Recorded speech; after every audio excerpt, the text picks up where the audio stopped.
Hey YouTube, Andrew here. It's the morning of January 6th, 2018. I hope you're all doing well. I just had to share with you today a dream that I had last night. It was something I prayed about sharing. I wasn't sure if it was something I should share. Normally, I dream quite a bit as it is, but a lot of times I don't remember the dream or don't really feel like it has much significance. But last night, this dream just really shook me. It was very realistic. A lot of my dreams usually are, but this one had a lot to do with what seemed to be the rapture or the coming tribulation time. And I remembered a lot of it, pretty much the whole thing, as I woke up this morning. So I wrote as much of it down as I could remember, which I think I have most of it. But basically what had happened was I was with my family, I believe. I don't know where we were, but at some point I was outside and I started to notice that the stars in the sky and the planets and the things that you normally see that are relatively stationary, the moon travels slowly across the sky in the night, but things started to speed up and they started to kind of move in a circle.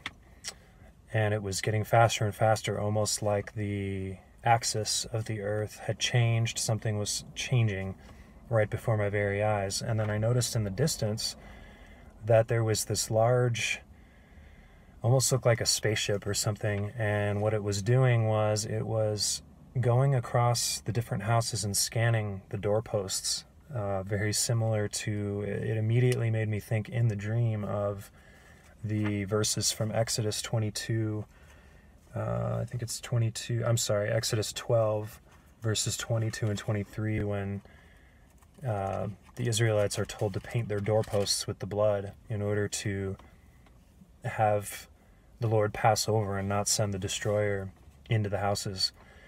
And that's immediately what I thought of, was that this thing, but it was not a good thing. It was scanning, almost looking for the opposite, possibly Satan's imposter, looking for his people, trying to figure out who the chosen ones are, something along those lines, and it was coming towards where we were.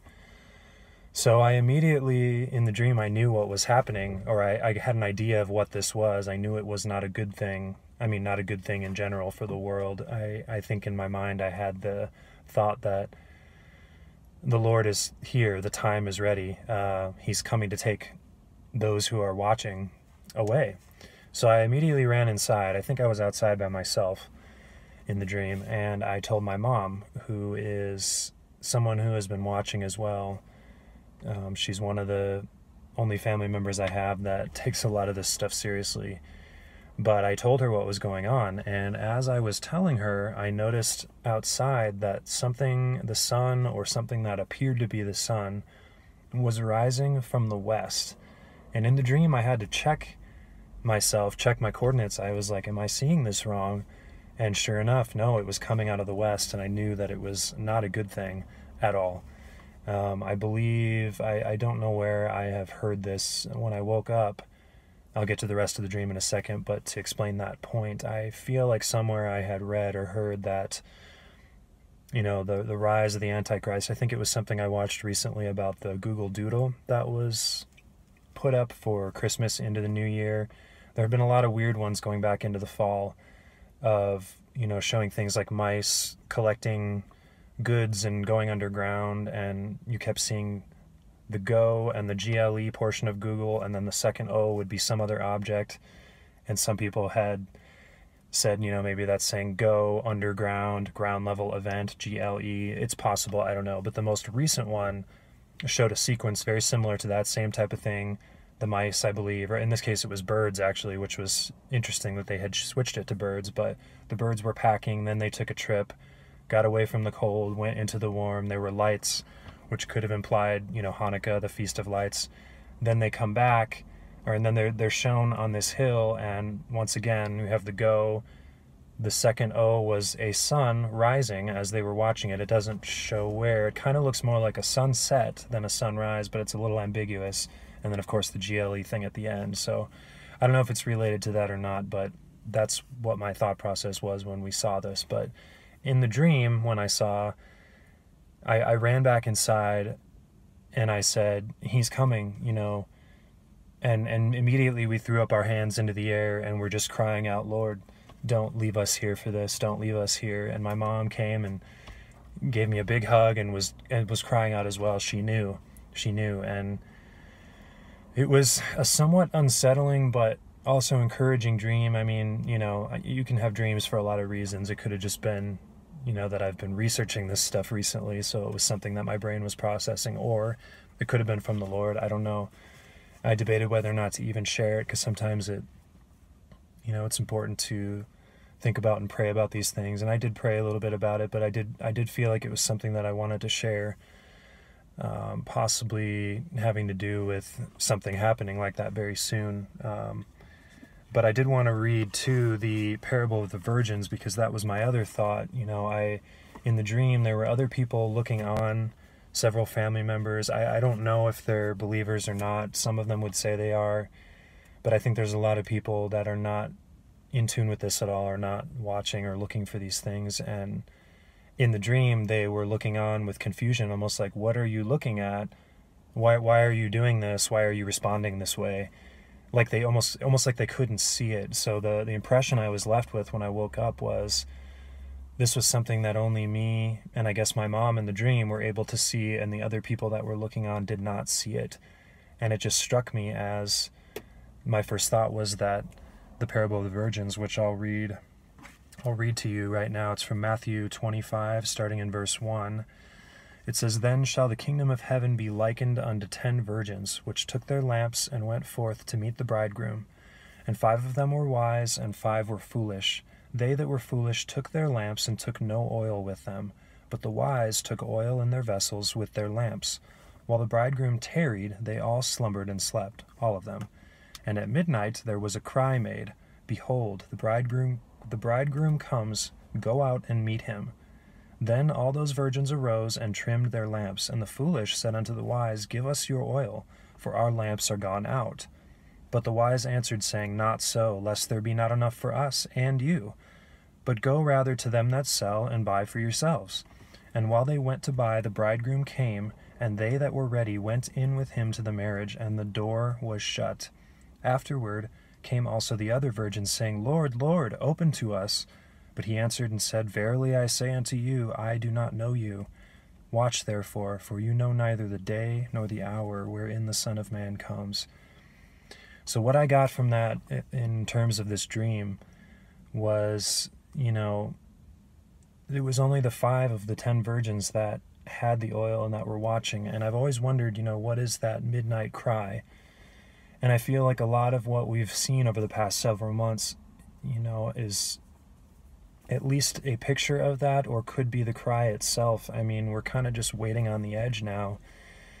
And the way I interpreted that in my dream was, you know, there were signs that we were seeing. There was the rising of the strange sun-like object in the west, which is unusual. It's backwards. The spinning, the increasing spin of the stars and the planets in the sky. And then, of course, the large, unidentified flying object, literally a UFO of some sort, that was going and scanning all of the doorposts of the houses to see who everyone was and marking something.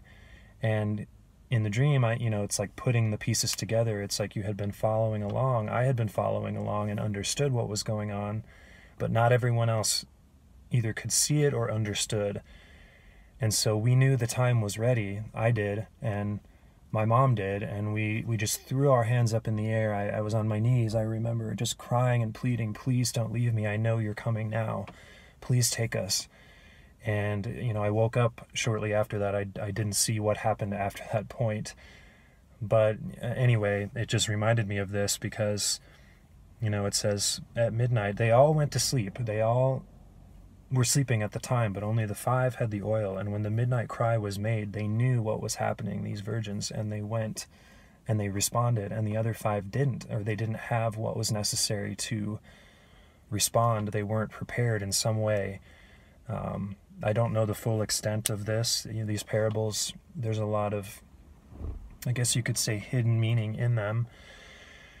And so I can't say for sure, I'm not a Bible scholar to understand exactly what that's saying, but that was the picture that I was left with. And it was an encouraging one and also a terrifying one, because the gravity of what was taking place in this dream was a terrible thing for those who were about to be left. And I realized myself, as did my mom in the dream, that if you don't take us, Lord, with what we can see happening, we are toast, basically. So it's a pretty serious thing, and I wanted this to be an encouragement. The reason why I'm posting this at all is that if you are among those who are watching and praying and looking in the Spirit of God, obviously not following after fables or false date setters, or there is a lot of that going on. I don't necessarily think, like I said in my last video, that every person doing this is a false prophet. I would encourage them not to be setting dates for rapture and things like that. We can speculate on possible events, we can see what's going on, but we really don't know the exact timing of this. But at the same time, if we're following along and we can put these pieces together, we are in a place where we will be able to hear that midnight cry and understand and not miss this, what's about to come. And I really do believe it is very, very soon. We're seeing, we just had I forget what they call it, but it was a special type of full moon, and there's another one at the end of the month, a blue and a red, I believe, something like that. Oh, it was the wolf supermoon that just happened, and then there's another one coming up at the end of the month that they're calling a red blue moon or something like that, and it's the last in a sequence as well. And we're also approaching, depending on which calendar you use, I think this weekend is the Julian Christmas, and then coming up in early March, I think, is the beginning of the biblical New Year, based on what some people have put together. So however you want to look at it, we're in the final possibly days or even weeks or months of this particular season, the Jubilee year, if we have not already gotten to the end already or are right at the end. Regardless, again, I don't know every detail about those different calendars and which one we should be looking at or anything like that, but I think we can see from what's happening in the world and the different signs that the Lord is giving for, I think it's for the wicked who can't even see it, but it's also for us to understand that He means business. The time is here and now. So that's about all I have. Be encouraged, because where I was going with that was not to be discouraged. I know that from day to day, despite my mistakes and things that I know are wrong, it's sometimes I feel like, am I wasting my time looking at this stuff? Is this just stupidity? And this sort of was an affirmation of, it's not, because this is really what we're called to do. This is what we're supposed to be doing. Like I just said in the end, I wish I hadn't closed my Bible, but in Matthew 25, at the end of that parable, when they're crying, the foolish virgins are crying out and saying, Lord, let us in. And He says, I don't even know you. At the very end, it says, watch therefore, for you know neither the day nor the hour wherein the Son of Man comes. Why would we watch if we don't know the day or the hour anyway? I think a lot of people take that out of context, like we can't know pretty much anything, and we should just get on with our lives. And I think that's the exact opposite of what this parable is saying. It's saying to watch because you don't know the day or the hour, and the only way to even be close in identifying when it's at the door and when that midnight cry comes is if you're watching all along. If you're just not watching and not doing anything, then you're really not following God, is what this seems to be implying. Because if God's saying to them, verily I say unto you, I don't know you, it sounds very similar to the other passage in the New Testament that says, they're crying out and saying, Lord, Lord, did we not prophesy in your name? Did we not do good works? Did we not do all this stuff? And He says, depart from me, I never knew you, you workers of iniquity. I mean, that sounds very harsh, but that's the reality of what He's saying and what He's doing. And I believe that this parable ties into that as well. So keep on looking. I mean, if you're one of the few who is doing this, don't feel like a crazy person. I mean, obviously keep what you're doing within the confines of what Scripture says. We don't want to be extra biblical. We don't want to be making up dates, like I said, definitive dates for a rapture, because we can't know that moment. But I think we can get pretty darn close to when, and if we're watching, we can know what mindset we should be in, what we should be focused on, where we're at in this timeline. And so that's basically it. Be encouraged with this. I hope that this was encouraging to you.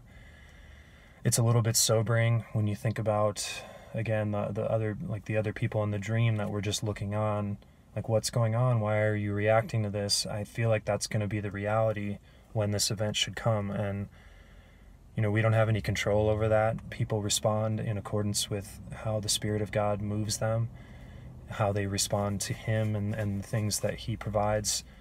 Everyone will be held to account. I mean, we can do our part in sharing and encouraging, but at some point, certain people just aren't going to listen. But that's a sobering thought, to think that in that moment, some of us are going to be departing and others will not. And we have to pray, of course, that we're worthy, that we're counted worthy. I mean, we're not anything special, but if we're following and obeying God and what He's shown us, then He's promised to deliver us from that hour of trial, unlike anything the world has ever seen. And like I said, I do believe it is very close, based on everything I've seen and watched and prayed about and read in the scriptures myself. So that's it. Be blessed, brothers and sisters. Have a great weekend. Stay in the Lord.